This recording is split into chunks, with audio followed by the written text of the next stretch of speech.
지금도 이스라엘 사람들은 다윗과 같은 강력한 왕이 나타나기를 기다리고 있습니다. 다윗은 이스라엘의 용사 중의 용사였고 이스라엘의 왕 중의 왕이었습니다. 왜냐하면 다윗을 통해서 이스라엘이 나라다운 나라가 되었기 때문에 그렇습니다. 그 증거가 뭐냐면 사사시대 때 이스라엘을 괴롭혔던 주변의 많은 이민족들을 다윗 시대에 다 정복을 합니다. 그 모든 민족들을 다 복속시켜 버립니다. 자, 그런데 이 모든 것이 다윗의 능력과 열심으로 된 걸까요? 그건 아니지요. 이 사실은 다윗 자신이 그 누구보다도 잘 알고 있었습니다. 다윗이 하나님의 법궤를 예루살렘 성으로 옮겨놨습니다. 근데 옮겨놓기는 옮겨놨는데 마음이 불편합니다. 왜죠? 자신은 백향목으로 지은 궁전에서 살아가는데 자기가 옮겨놓은 하나님의 법궤는 여전히 천막 속에 있었기 때문에 그렇습니다. 그래서 다윗이 뭘 하려고 하나요? 하나님의 성전을 지으려고 했습니다. 하지만 하나님께서 허락치 않습니다. 아직 때가 되지 않았기 때문에 그렇지요. 그 대신 오히려 하나님께서 다윗에게 내가 너의 왕조를 견고하게 그리고 강력하게 영원하게 해주겠다라는 그런 약속을 해주십니다. 다윗이 이 약속을 듣고 얼마나 큰 감동을 받았던지 바로 하나님의 법궤 앞으로 달려갑니다. 그리고 그 법궤 앞에 앉아서 하나님께 기도합니다. 하나님, 제가 뭐라고, 하나님 우리 집안이 뭐라고 이렇게까지 하십니까? 더 나아가서 하나님께서도 다윗에게 분명하게 하신 말씀이 있습니다. 역대상 17장 7절 후반절에서 8절 말씀을 보면은 내가 너를 목장 곧 양떼를 따라 다니는 데에서 데려다가 내 백성 이스라엘의 주권자로 삼고 네가 어디로 가든지 내가 너와 함께 있어 너의 모든 대적을 너의 앞에서 멸하였은즉 내 상위에서 존귀한 자들의 이름 같은 이름을 만들어 주리라. 하나님께서 다윗의 이름을 존귀하게 하시고 다윗의 모든 대적을 다 없애주셨다라는 겁니다. 즉 이스라엘이라는 나라는 다윗의 능력과 열심으로 세워진 나라가 아니라 오히려 하나님의 전능과 하나님의 열심으로 세워진 나라이지요.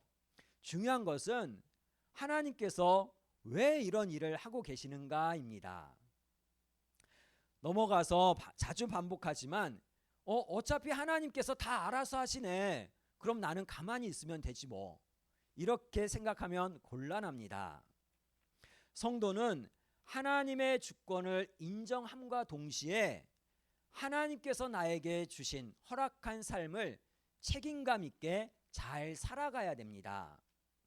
전능하시고 완전하신 하나님의 주권과 한계와 모순투성이인 나의 자유의지를 자꾸 대등한 위치에 놓고 비교하려 해서는 안 됩니다.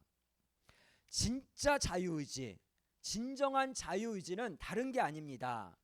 하나님의 절대 주권을 믿고 그 절대 주권에 순종하는 자유의지가 진짜 자유의지입니다. 그리고 이것이 우리의 신앙인 것이지요.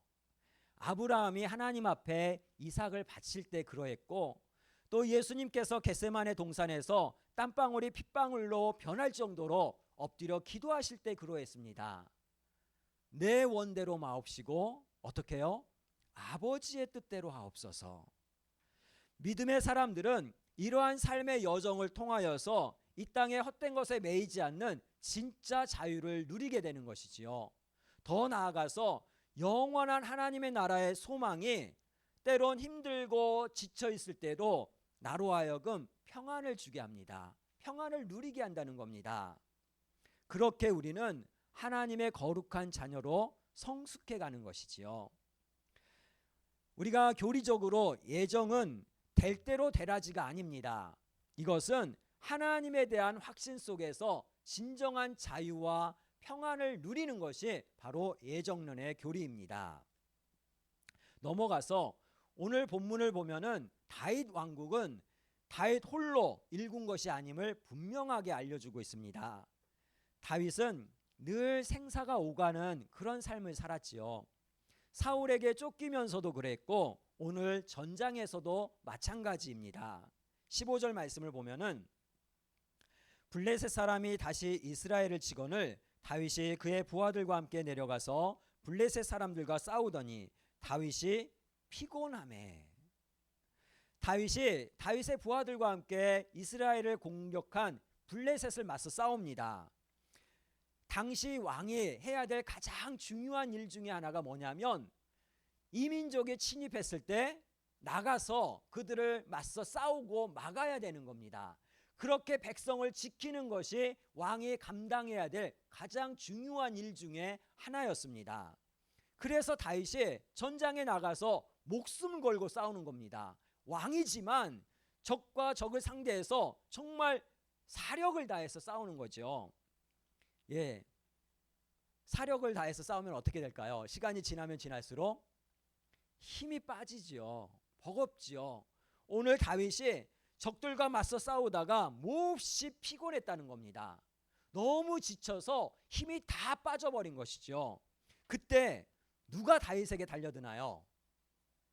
16절 보면은 거인족의 아들 중에 무게가 300세겔 되는 놋창을 들고 새 칼을 찬 이스비브노비 다윗을 죽이려 하므로. 누가요? 거인족 이스비브노비 3.4kg 정도 되는 창을 들고 다윗에게 달려드는 겁니다. 이 순간 누가 다윗을 도와주죠? 17절 상반절을 보면은 스루야의 아들 아비새가 다윗을 도와 그 블레셋 사람들을 쳐 죽이니 라고 합니다. 스루야의 아들이자 요압의 형제인 아비새가 거인을 죽이고 다윗을 구해낸 겁니다. 이때 조카 아비새가 아니었으면 다윗은 어떻게 됐나요? 예, 죽었을 수도 있습니다. 오늘 본문에는 이 아비새 말고도 3명의 용사가 더 나옵니다. 중요한 것은 오늘 본문에 나오는 용사들의 특징이 뭔가요? 대칭을 이루는 그 뒤쪽에 용사들의 많은 이름들이 나오지만 예, 오늘 나오는 용사들의 특징이 있습니다. 예, 맞습니다. 블레셋 안에 있는 거인족들을 상대한 용사들을 뽑아가지고 모아놓았습니다. 사실 다윗도 거인 골리앗을 죽인 용사 중에 용사지요. 오늘 18절 말씀을 보면은 그 후에 다시 블레셋 사람과 곱에서 전쟁할 때 후사 사람 십북에는 거인족의 아들 중에 삽을 쳐 죽였고, 다시 블레셋과 곱에서 전쟁을 하는데 이때 거인족 삽이라는 사람이 나옵니다. 그런데 이 사람은 누구한테 죽임을 당하나요? 유다 지파 후사 사람 십북에게 쳐 죽임을 당합니다. 그리고 19절로 넘어가 보면 또다시 블레셋 사람과 곱에서 전쟁할 때 베들레헴 사람 야레오르김의 아들 엘하나는 가드 골리앗의 아우 라흐미를 죽였는데 그자의 창자루는 배틀째 같았더라. 배틀째가 뭔지 아시죠? 예, 우리가 옷감을 짤 때 이 세로 실들이 있으면 가로 실들을 이렇게 쳐낼 때 커다란 나무 토막을 말하는 겁니다. 자, 놉에서 또다시 전쟁을 하는데 이때는 골리앗의 형제였던 라흠이라는 거인이 나옵니다. 그 사람의 창이 이 배틀채와 같이 엄청 크고 무거웠다라는 것이지요. 근데 이 거인은 누가 죽이나요? 베들레헴 사람 야레오르김의 아들 엘하난이 죽입니다. 그리고 넘어가서 20절에 또 가드에서 전쟁할 때 그곳에 키가 큰 자가 하나는 손가락과 발가락이 각기 6개씩 모두 24개가 있었는데 그도 거인족의 소생이라. 이번에는 블레셋 가운데 있는 가드에서 전쟁을 벌입니다. 여기서도 거인족이 나오는데 이 거인은 굉장히 특이합니다. 뭐가 특이하죠? 예, 생각해 보세요. 내 손가락을 딱 폈는데 하나 둘 셋 넷 다섯 6개, 이쪽도 6개, 발가락 보니까 발가락도 6개, 이쪽 발가락도 6개. 굉장히 기괴한 거인이 나타난 것이죠. 그런데 이 거인은 누구에게 죽임당하나요? 다윗의 형 삼마의 아들 요나단에게 죽임을 당합니다. 자, 오늘 본문에 나오는 용사들은 이렇게 다 거인들을 상대하고 있다라는 겁니다. 하나같이 다 거인들을 쳐 죽이니까 아이 별것 아니네 라고 생각할 수도 있지만, 우리는 사무엘상에 나오는 골리앗과 사울의 군대를 기억하시죠? 이때 이스라엘 군대가 골리앗 한 사람 때문에 다 숨어 있었습니다. 누구 하나 이 골리앗을 상대로 나서지 못합니다. 그만큼 두려웠던 거죠. 거인족은 체력이나 힘이나 무기로 다 월등했던 사람들입니다. 그런데 오늘 본문에 나오는 다윗의 용사들은 왜 이러는 걸까요? 이들의 그런 거인들보다 더 힘이 세고 더 체격이 좋아서 이렇게 달려들었던 건가요? 그건 아닙니다. 오히려 그러한 것들을 전혀 상관하지 않고 목숨 걸고 달려들었던 겁니다. 사실 이 블레셋이라는 나라는, 이 민족은 굉장히 강력한 나라였습니다. 그래서 이스라엘 백성이 가나안 땅에 들어와서 여호수아를 중심으로 정복을 할 때 블레셋을 정복했을까요? 못했을까요? 못했습니다. 건드리질 못합니다. 너무 강하기 때문에 그렇죠. 이후에 사울 왕국이 세워졌습니다. 그럼 사울이 이 블레셋을 정복했을까요? 예, 못했습니다. 그만큼 블레셋은 강력한 민족이었습니다. 일반적으로 이 블레셋 안에는 르비딤 족속의 거인들이 살고 있었습니다. 더 나아가서 이들의 무기는 철기였던 것이죠. 그에 반해서 이스라엘 민족은 체격도 왜소하고 또 무기도 청동기였고 철을 다루는 기술이 굉장히 부족했던 시기가 있었습니다. 물론 끝까지 이 블레셋이 이스라엘 가운데 살아남은 것은 하나님께서 이스라엘 가운데 남겨놓으셨기 때문에 그런 것이지만, 어찌되었든 이스라엘 민족은 이 블레셋을 함부로 하지 못했습니다. 다시 돌아와서 그럼에도 불구하고 오늘 본문에 나오는 용사들은 왜 이 거인들에게 달려들었을까요? 오늘 말씀을 보면은 바로 이스라엘 공동체를 위해서입니다. 더 나아가서는 하나님께서 다윗을 통해 이루어 가실 강력한 영원한 이스라엘을 꿈꿨기 때문에 그렇죠. 즉 공동의 목적과 바람이 뚜렷했기 때문에 이렇게 목숨 걸고 나아갈 수 있었던 겁니다. 앞서 아비새가 다윗을 구해냈지요. 목숨 걸고 구해낸 겁니다. 그리고 이 소식이 다른 부하들도 다 전해지고 듣게 됩니다. 부하들이 다 전투가 끝나고 몰려와서 다윗 왕 앞에 나와서 뭐라고 하나요? 예, 맞습니다. 17절 후반절 보면은 그때 다윗의 추종자들이 그에게 맹세하여 이르되 왕은 다시는 우리와 함께 전장에 나가지 마옵소서. 이스라엘의 등불이 꺼지지 말게 하옵소서 하니라. 다윗의 부하들이 다윗을 뭐라고 말하고 있나요? 이스라엘의 등불이라고 말합니다. 단순히 다윗에게 잘 보이기 위해서 충성 경쟁을 하고 있는 게 아닙니다. 다윗의 부하들은 아비새가 그러했듯이 하나같이 다윗을 위해서 목숨을 버릴 각오를 하고 있었던 그런 사람들입니다. 왜죠? 이들이 생각했을 때 다윗은 이스라엘의 등불이라고 믿었다라는 겁니다. 그냥 등불이 아닙니다. 이스라엘 사람들이 생각할 때 이 등불은 약속과 희망의 상징이었습니다. 이들은 경험했지요. 정신이 오락가락하는 사울이 이스라엘을 다스릴 때 온 이스라엘이 몸살을 앓았습니다. 신하들은 언제 발작할지 모르는 사울 왕의 눈치만 살피고 있었습니다. 하루아침에 노베 제사장들이 다 몰살당하는 그런 끔찍한 일들도 벌어졌습니다. 그리고 많은 백성들이 왕의 눈을 피해 다녔습니다. 그렇게 도망자가 되어서 떠돌아다니는 그런 백성들이 많았다라는 것이지요. 그러다가 이스라엘이 어떻게 됐죠? 결국에는 블레셋에게 씻을 수 없는 패배를 당합니다.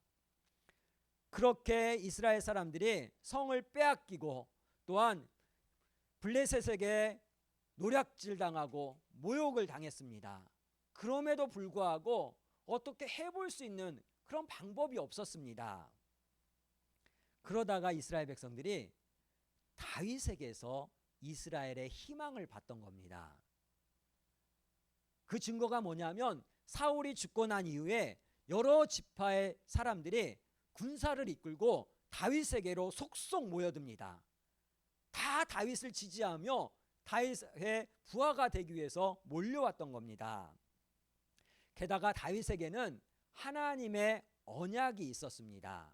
일명 소금 언약이라고 성경은 말합니다. 열왕기상 15장과 역대하 13장을 보면은 북이스라엘 여로보암이 80만 대군을 이끌고 남유다를 쳐들어옵니다. 그때 남유다의 왕이 아비암, 두 가지 이름으로 불리는데 이 아비야가 40만 군대를 데리고 나가서 맞서게 되죠. 북이스라엘 80만과 남유다 40만이 지금 맞서고 있을 때 남유다의 왕 아비암이 여로보암과 북이스라엘 군대를 향하여서 하는 말이 있습니다. 역대하 13장 5절 말씀 보면은 이스라엘 하나님 여호와께서 소금 언약으로 즉 영원히 변치 않는 언약으로 이스라엘 나라를 영원히 다윗과 그 자손에게 주신 것을 너희가 알 것이 아니냐라고 말합니다. 하나님께서 다윗에게 영원한 나라를 약속하셨다는 겁니다. 이 사실은 모든 이스라엘 백성들이 다 알고 있는 사실입니다. 그거 너희들 알고 있지 않느냐? 그런데 나를 공격하려고 80만이나 몰려왔어? 라고 말하는 거죠. 본문으로 돌아와서 다윗과 다윗의 용사들은 영원한 그리고 건강한 이스라엘 나라를 꿈꿔왔던 것입니다. 따라서 다윗을 통하여서 영원한 왕국을 세우시겠다는 하나님의 약속을 믿고 의지했던 것이지요. 즉 다윗과 다윗의 용사들은 하나님의 약속을 중심으로 하나가 되었던 겁니다. 그렇게 해서 강력한 다윗 왕국이 세워진 겁니다. 사실 더 거슬러 올라가면 이스라엘 민족 자체가 하나님의 약속으로 이루어진 민족입니다. 자, 그러면 우리는 어떤가요? 우리는 구약의 언약들의 실체입니다. 왜냐하면 다윗의 후손이신 예수 그리스도로 인하여서 구원받은 사람들이기 때문에 그렇습니다. 더 나아가서 우리는 영원한 하나님 나라를 약속받았고 그 나라를 기대하며 소망하며 살아가는 사람들입니다. 중요한 것은 하나님 나라는 먼 미래의 이야기만은 아닙니다. 지금도 우리는 예수 안에서 그 나라를 누리고 이루어 가야 됩니다. 고린도전서 3장 10절 바울이 고린도 성도들에게 하는 말입니다. 내게 주신 하나님의 은혜를 따라서 내가 지혜로운 건축자와 같이 터를 닦아두매 다른 이가 그 위에 세우나 그러나 각각 어떻게 그 위에 세울까 조심할지니라. 이 말은 내가 너희들에게 예수 복음을 전해서 너희가 예수를 믿고 새 사람이 되었다는 겁니다. 그런데 그걸로 끝난 게 아니라는 것이지요. 성도는 하나님의 은혜로 주님의 십자가의 보혈로 새로운 사람이 되었습니다. 여기서 끝난 게 아니라 그 이후에 어떻게 살아가야 되는가? 새롭게 된 사람은 예수 복음 위에서 어떻게 살아가야 될지 고심하고 조심하라는 겁니다. 이게 쉽지 않습니다. 강력한 거인들이 우리의 삶의 주변에 얼마나 많은지 모릅니다. 반복하지만 다윗이나 다윗의 용사들이 힘이 있고 능력이 있어서 이 거인들을 상대한 것이 아니지요. 두렵습니다.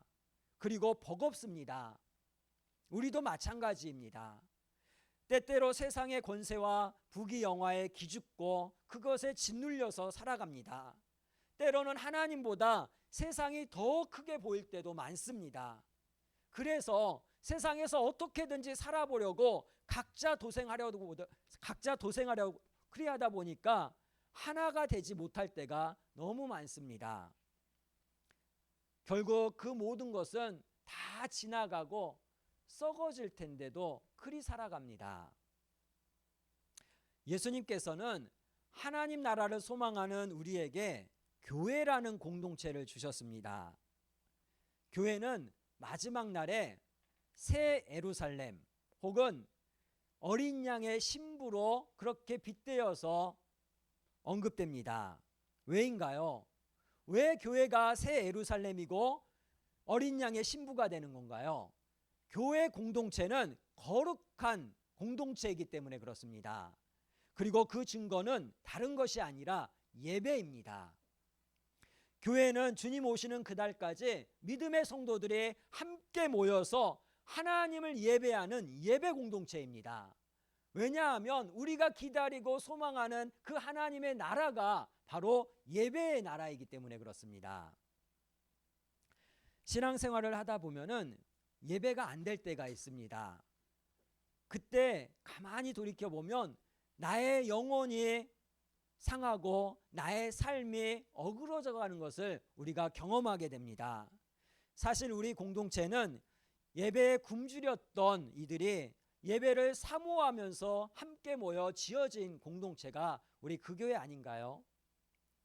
저희 사역자들도 마찬가지입니다. 그래서 한 번의 예배라도 하나님만을 온전히 높이고 그 안에서 우리의 영혼이 소생되기를 바라면서 우리가 이 자리에 함께 모였고 이 공동체가 이루어진 겁니다. 우리 말씀 한번 찾아보겠습니다. 에베소서 2장 20절에서 22절 말씀입니다. 에베소서 2장 20절에서 25절 말씀.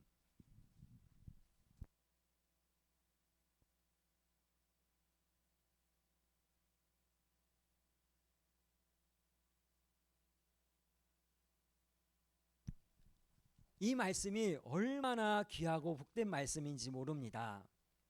에베소서 2장 20절에서 22절 보면은 너희는 사도들과 선지자들의 터 위에 세우심을 입은 자라.